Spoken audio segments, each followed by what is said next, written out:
Someone, thought Mitchell Pierce, is having his apartment painted.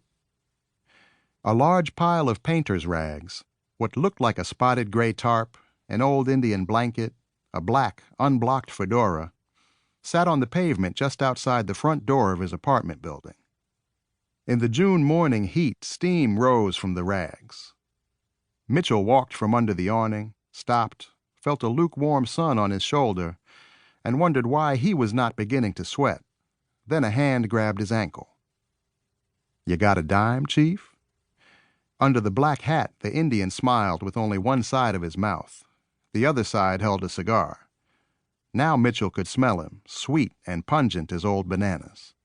"Come on, Chief, a few silver trinkets."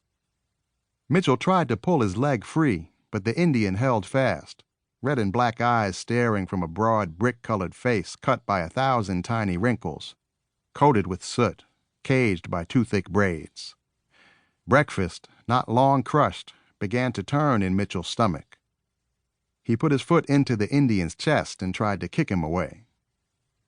"Just a dime, Chief, so I can make the happy hunting grounds." Pulling change from his pocket, Mitchell aimed at the Indian's face. The hand left his ankle. Late already, he did not wait for a thank you. At the office, his stomach still upset, he was told by his secretary that Mr. Cook wanted to see him immediately. He knew why. Mr. Cook had assigned Mitchell and a co-worker, John Godwin, a commercial. Since Mitchell knew very little about the intricacies of selling such a product, Godwin had volunteered to do it alone, and Mitchell had agreed. He had seen Godwin's work only minutes before they submitted it to Mr. Cook, but those few minutes had been enough.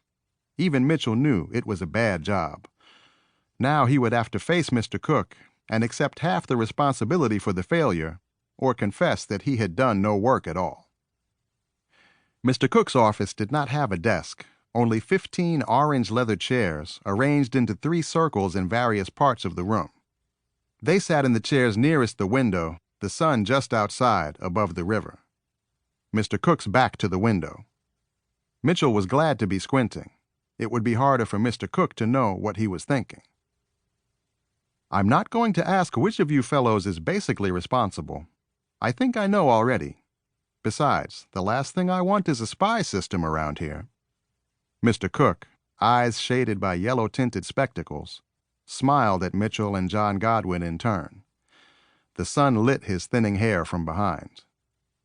"All I care about is creating a 1-minute play that will educate people about their need for he-sees. So maybe if we sit here and work on it together, we can get something by lunchtime, all right?" Mitchell had just torn out a match, the cigarette already between his lips, when Mr. Cook asked the question. He answered as quickly as he could, "Yes, sir." Godwin simply nodded, and Mitchell wondered if he ever would have that kind of courage. Mr. Cook did not seem to notice. "Now we have this couple, in their early 30s, 2 ugly people. The husband is balding, the wife, no hairdo, straight hair, brown, a little curl on the end, am I right? Those are the kind of people who buy he-sees. What are they wearing?" He smoothed his tie and waited. Godwin, to Mitchell's right, crossed his legs. "What time of day is it?" "You're supposed to be telling me, John." "I thought you might want to change it." Godwin looked at Mitchell for a second. "We put the time in the early evening, after supper." "All right. Now, what are they wearing?" Godwin turned to Mitchell. "I think you have some ideas on that." This was not true. He rephrased what Mr. Cook had already said. "Well, sir, I saw them as working people. The wife has on a cheap house dress. The husband has on a white shirt with his sleeves rolled up.